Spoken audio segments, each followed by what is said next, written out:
Basic Control, baby. Today we're gonna get in your minds. We're gonna get in real deep. Welcome to Basic Control, the show where we effectively break down various forms of media into relatable context, basically giving the control back to the viewers. My name is Aaron Ray, aka the Boss Ray on social media. Feel free to follow me on Twitter, Instagram, and ArtStation. As for my co-host, Adrian, where can the people find you? At the signs with the Y everywhere on the interwebs. Follow us on Facebook at Poppy Guys Attack. Subscribe to us on YouTube at PG Attack. Download and stream on Audio Mac and SoundCloud for the full show. Or email us at pgattack@gmail.com. Any questions, comments, hypotheticals, or advice you would like to see addressed on the show. First, we'll get into our icebreakers, our coverage and opinions on current events. Moving then on to our main topic, today being Black on Paper. Finally spilling out into the hypothetical section where we let loose, crack open our creative sides, and dig into the rabbit hole. So... How are you doing? How's your week, man? Just got back from DC. Just taking a small break. It's not. I mean, I'm not really the guy who turns his mind off when he's like supposed to be on vacation or some things like that. You know what I'm saying? I'm more the guy who's like, did I leave the stove on type of guy. Like, I'm constantly thinking about work when I should be not. I know exactly what you mean. I know exactly. Yeah, it's what not. You mean, man. It's not so easy to just turn that off. Yeah, how was your week? I spent another 2 days in the studio, and that was fun. Or a day and a half, or some shit like that. I don't know, it was alright. It was crazy because just like you, I can never turn work off. So yeah, I was realizing I was being neglectful of certain situations and people in the real world, I guess you should say. Yeah, okay. I was like, wait, back this. You know what I mean? I'm like, back this up. You gotta cut that shit out before it gets too bad. Yeah, I totally understand. Did you catch the Jay-Z title videos? Because I know. Yeah, I watch them every time they come out. Moonlight just came. Every Friday. For people who don't know, ever since Jay-Z's 444 or 444 or however you want to say it, ever since his album dropped, every Friday he's been dropping videos on Tidal, and then every now and then they'll drop on his Vivo or / YouTube account. And so the new one is Moonlight. And the previous one was Adinas about his father. Well, the song is about his father. The videos, the video. The video is also about his dad too. His father's name was Adnis. Yeah. I see. They got Mashallah Ali in there. They got Danny Glover. So he's doing this whole boxer thing. Is it even the whole song? It doesn't feel like he's putting the whole song on a lot of these. I know Kill J's. Yeah, some of them are just the song. Parts of the song is really. I guess I see how you feel about it too. They're all kind of down lo-fi. I guess you should say they're very minimal. I feel like you can't really. It sort of feels like he called up some of his celebrity buddies and just say, "Hey, do this thing, and I'll film you doing it." And it doesn't so much feel like it's a, this is a production. It gives me the vibe that he just got a whole bunch of people together to do a thing rather than just all right, this is a project. Like when I look at a Beyonce video or something like that, you could tell there's a story, there's a narrative, there's stuff in the background that's supposed to catch you. But this, I think I'm more, maybe it's because I'm more distracted by the star factor. More importantly, because I understand the song to a certain degree, that I don't see the connection too much to the video. I do notice little things like when Danny Glover is disappearing, and then coming back, he's like, oh, his dad's not there, and he's hitting it, so it's fighting against his father and all these other things, but he wishes he was there. There's things like that. I don't know, but I know the song is a little bit a little bit different than that, slightly. So I don't know. For me, it's just like the videos haven't really been too crazy in terms of me liking them. It's until maybe Moonlight. I think Moonlight, the little skit, the little friend skit that they have within that was kind of hilarious, like the way it was set up. That shit is so meta. Yeah. That shit is meta beyond words, man. You got Keith Stanfield and my man's from Get Out, Top Flight Security. I really should learn his name. That actor. The girl from Insecure is on it. Yeah, Issa. That's a lot of. Yeah, Issa Rae. There's a lot of cool people on that. But what were your main takeaways from that? Because I was just gonna say, to preface that, like all this minimalistic, right? The whole project being minimalistic, and the videos being minimalistic, the delivery method being minimalistic.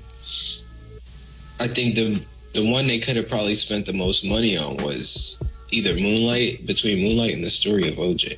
Like those two probably cost. Honestly, to spend the most money on it will be the songs that you focus on, like like when we think about film, like what you spend the most money on, your set piece. What is if you attribute that to something like an album, like 444, what were the set pieces of that album? You got Story of OJ, and you got Kill Jay-Z, and you got 444. These are the most important songs on the tape. You got Marcy Me about the Marcy projects and things like that, and you got Adinas, the bonus track. But because of this, like you were saying, it's all minimalistic. I don't really expect you to do too much, and I like how in some of the footnotes they got sort of that 90s VHS look. However, I get distracted by the star factor and the fact that it feels like just like the album, you just threw this together. Like you just, all right, cool, I'm gonna do this, but it don't feel like there's too much control to it. It feels like all over the place. Like when you have like a celebrity guest on like SNL or something like that. Like that's what it feels like. So I'm like, all right, cool. This is like I came up with this in a day. Like it doesn't feel too deep to me, despite some of the music, giving that vibe that, all right, I'm going to be enlightened further once the videos come out. But you're not. Like, it's not like a Kendrick video when there's like so much things going on, or like any other videos that have been dropping. I know SZA, when SZA dropped her video recently, Supermodel, there's little things in there that like let you and that inform you a bit. I mean, I'm not asking Jay-Z to hold my hand, but give us something, give us a production, like, or if it's not going to be a production, if it's going to be minimalist, don't just go out and get these stars, the distractors. Okay, this is top quality because I can afford Mashallah Ali, Oscar winner. I got Danny Glover, I got Issa Rae, all these popular black people right now, Get Out, and all these people who's hot right now, Lupita, who won an Oscar. So I got all this black excellence, but I'm not really doing anything with it. I can just prove that I got them and leave the deepness behind. I can see that. It's cool. It's kind of interesting. Go ahead. No, I was just gonna say I'm a little bit disappointed in that front when you compare that to, once again, like I was saying with his album, how it felt like on the tape it feels like he didn't really he just made it in a week, and these also feel like he made it in a week. And you, like I said, compared that to something like her Beyonce project, what it feels like, all right, she spent months on this, she spent hours on this, and then this is supposed to be like, this is technically, without even saying it, this is the companion piece to some of her music.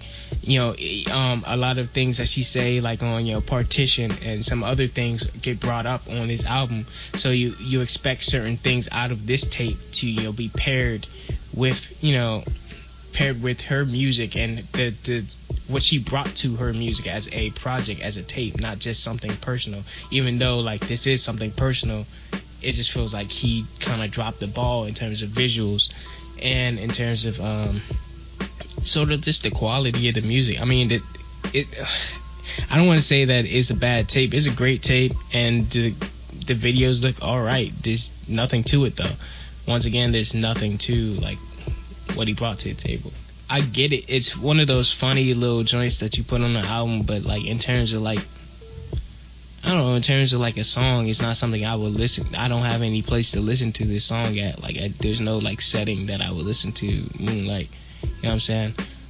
Maybe like as in the elevator or something. I don't know. Like, it has a weird feel to it. Like, it has that Fuji La, you know, that sample. Yeah, there's a little sample in there, and I'm like, all right, cool, that's fine. But like the way he does it, it's like there's no place I could put this. Like, when do I play this song? When is it appropriate? And it's just like, it's a one and done. It's something you listen to and then you listen to something else. Like, I can't even listen to this to work out. I can't draw to this. It's just weird. It's a weird song. Like, but I get it. I get its importance. But it's like, once again, it's a one and done. It's not something I would listen to all the time. I enjoyed what I seen in the video. I thought this was probably the most successful video out of all of them that he dropped. As far as narrative. Yeah, and in terms of being a full, like, all right, this is a video, rather than just, all right, let me get Lupita to run around in circles or something like that. And I'm like, all right, cool. Now he's just being weird. But honestly, if I was Jay-Z and if I was going to go with the whole lo-fi or what he was trying to say, honestly, I wouldn't have hired any of these people. I would just hire no names. Just have, like, you know, these fresh faces, so I don't attach these meanings to people's, you know, celebrity. And if you're gonna do it, use it in a way that, you know, you're taking advantage of what people know about these people. So, say if I was doing something about, like, a song about cheating, and I brought, like, a notorious cheater, like, if he actually brought Eric Benet and put him into, like, the song, you'd be like, okay, so I see what you're doing here by having him do this, that, and the third. You know what I'm saying? That's more clever than just having this random superstar in there, and you're like, all right, cool. Like, I like D-Wade too. It's like, you know, like, I don't know, dude. Yeah, it's a lot.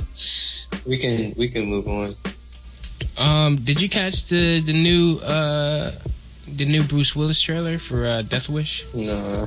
You know, people getting real hot about this too. And it goes back to Bruce Willis being a racist? Nah. It's hard to explain because have you ever seen you've never seen the original Death Wish, have you? Yeah. Oh, you have. Thank you.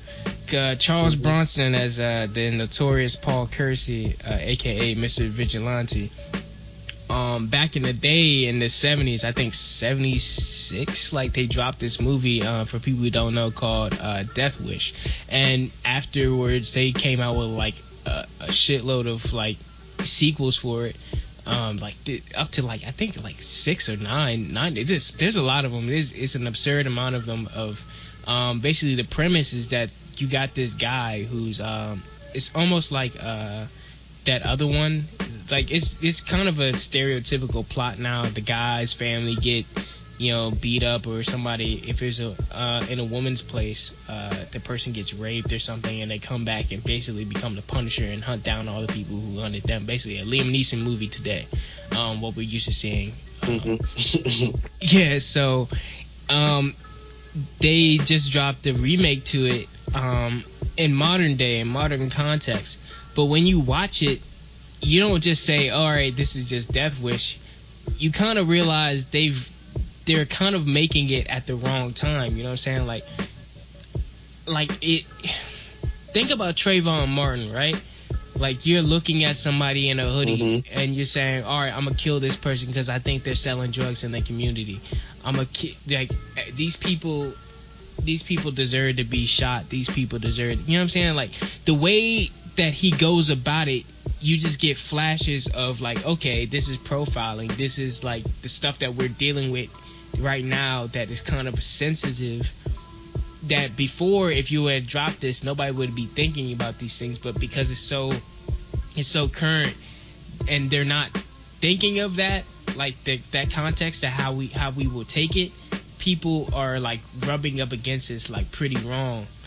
I remember in the original, the police let this dude, like, maybe I think they banned him in the first movie, like at the very end, and he couldn't come back to New York, so he was just killing people all over in different areas and things like that, doing basically, oh yeah, my girlfriend has been raped or something, I'm gonna kill this person. So he just moves on in his life, and different people in his life have issues, kind of like a Jack Ryan thing. But the way I think one of them, the police just say, yeah, you can kill whoever you want, Mr. Vigilante, just let us know, kind of like on some, Commissioner Gordon shit.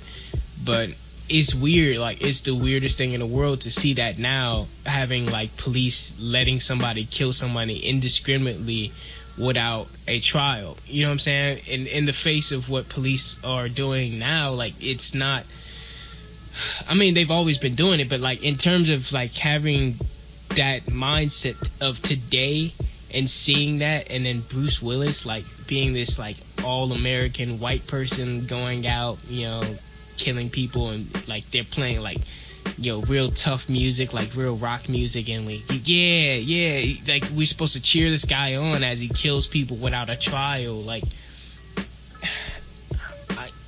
it's the weirdest revenge thing I've seen in a minute, because of the context of what's going on. It's kind of like how I see Death Note in that, because of the recent events, it depends on how you frame the narrative of these characters too. It gives a lot of people, I don't want to say free reign to model themselves after these characters, but that's what happens in places. Right. When you say thugs, or thug number one or henchman number one or whatever, you miss the point of real life. Right. These people who look this way, or who have a certain image, like I see people, the way the popular consensus treat certain people based on how they're used to seeing it in media, or what their perception of them is, if that makes sense. Right. Son, you gotta watch the trailer. Anybody who listening to us talk about this, if you watch the trailer is sick. The trailer is pretty dope, because Eli Roth is a director I respect. He's the kind of guy, like, he made Knock Knock, he made, several other movies that like I thought were like, okay, these are like, he likes being edgy, like he hangs out with Tarantino, so he likes like the gore, he likes the horror, he likes, going in and doing some real brutal stuff, which I like in cinema. Like, I like when cinema pushes that line. And in the trailer, you can already see like he's already going to a place where you won't see in the Liam Neeson movie world. Like, he'll go to that extra level of like people screaming on the floor, like this is real, this is too real. Which I can tell it might be a good movie, but it'll make me uncomfortable because of the context of when it's coming out. If this came out a few years ago, around the time when these revenge movies were coming out, I was like, all right, cool. I mean, the dude, the character's family, his wife was raped and murdered, his daughter was raped, you know what I'm saying? Like, things like that, I get his story. I understand he got to get his revenge in terms of the story, but I can't remember the last time, even watching The Punisher, I can't remember the last time I felt like, all right, this dude is like, you're out here killing people and you're profiling people, and it's not gelling with my feeling of sympathy for your revenge. I'm actually like, want you to like chill out and like stop. But they have like little scenes in there where like people is like, yeah, he's cleaning up the streets, he's a good guy, and they're cheering him on, and people are coming out. I know there's several articles like calling it alt-right and racist and things like that, because of how it feels like they're cheering on this vigilante, this guy going out and stopping the black oppressor. Like, it's clearly, the black guys are the bad guys in this. And like, it's weird seeing, it makes me uncomfortable seeing sort of that imagery. And maybe it might make people uncomfortable seeing like, a black person hunting down the white people that, do something, so maybe I feel what somebody might feel if they seen that, but it's just the context of what's going on that kind of throws off the story for me. Yeah. Socially it doesn't work in that. And because I'm gonna check the trailer out, but when you said like the bad guys and the antagonists in this movie, because I'm reading the description here and it says his wife is murdered and his daughter is brutally attacked by thugs, and that's all the context I get. But when you say, okay, thugs, are they Jewish thugs? Are they sound like they're black. You know what I mean? Like, they're straight up black. Yeah, and when you said that, I was like, okay, so it makes them uncomfortable when a movie like Get Out or something paints that demographic, the white demographic, as the villain, as the antagonist. Yeah. But it's okay for every other demographic to be painted as the antagonist. And again, it's socially, it's weird. It depends on how they frame it in the film, you know. I mean, in the it's film, one of those diehard. In the film, they sort of pat this dude on the back a little bit. You know what I'm saying? Yeah, in the original film, they do the same thing because vigilanteism isn't really respected in terms of that character's story, but in the film they frame it in a good way, like, oh, okay, Mr. Vigilante, you're doing the right thing. Yeah. Eventually, you know, they Commissioner Gordon him and he warm up to him and shit like that. You ever heard of a movie called The Brave One with Jodie Foster? Yeah. It's basically the same thing, but like with a woman, right? But the way they frame that movie, it's not set up so people, how can I put this? It's not set up so people would, you know, cheer on what she's doing, like, oh, she's killing thugs, like, you know, in general, like she's cleaning up the streets, like using that terminology. She's getting her revenge, and I think I support. It sounds retarded, but excuse me, it sounds weird, but I think as a viewer, I would support somebody going, like a character going, you know, for a revenge-driven plot without having to be very, you know, generalized, because like there's like a generalization and then there's the response to that generalization, like, yeah, he's cleaning up the streets, he's killing, basically patting this dude on the back for killing black people or like just thugs with no trial, and police just turning their black, I'll let them go out and kill these people on the corner. And you know, I just recently seen that old movie Snow on the Bluff. I don't know if you ever heard of that one.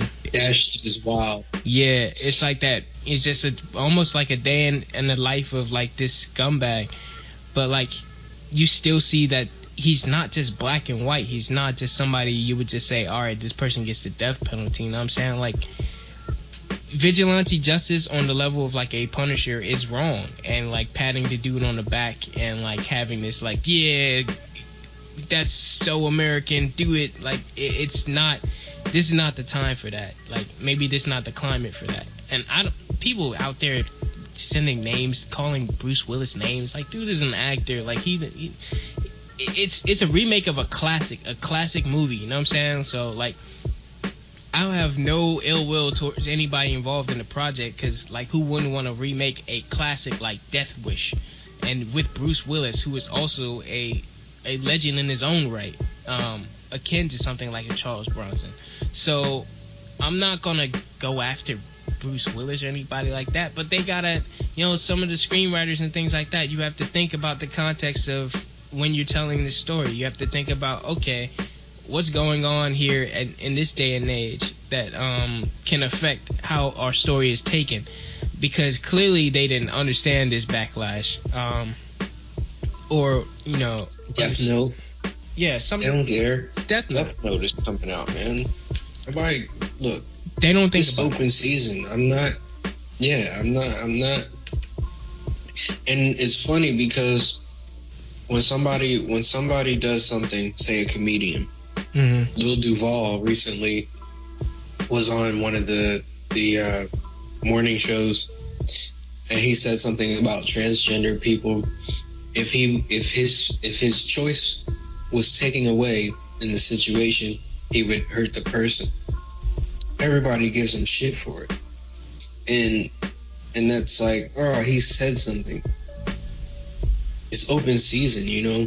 Yeah. You got people coming out against this movie, but nonetheless, it's still getting made. You know what I mean? Nobody's stopping the buying tickets. Nobody.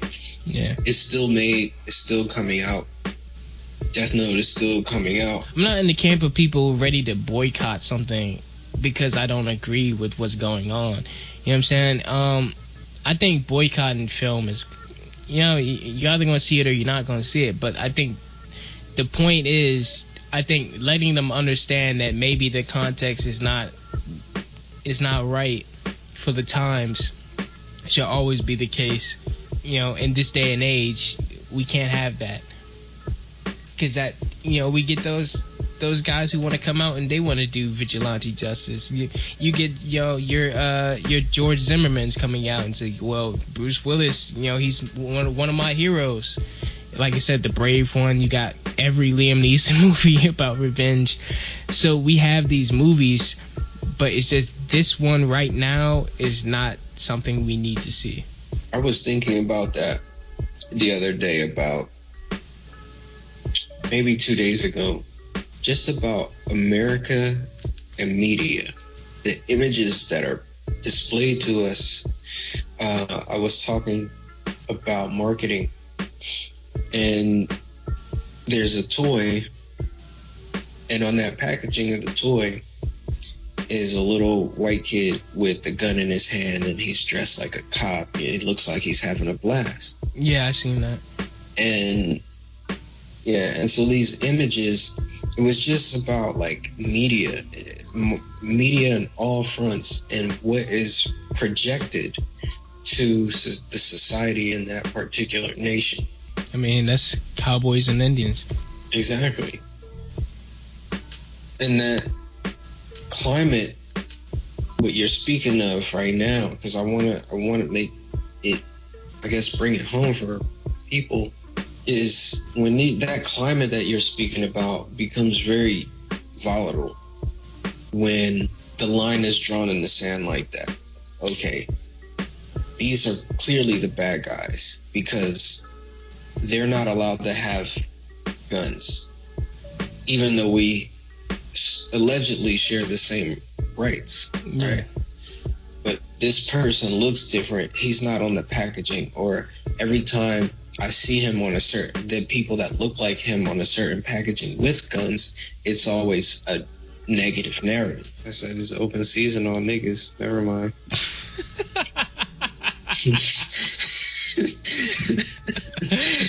Black on paper.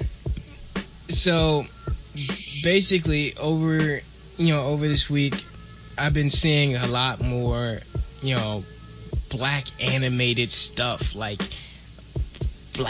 black creators like going out and making things and just saying, because we talked about this before on two several shows. One, Blackity Black, which is it's up on Audio Mac, I think. And then one other show when we were talking about anime and being black.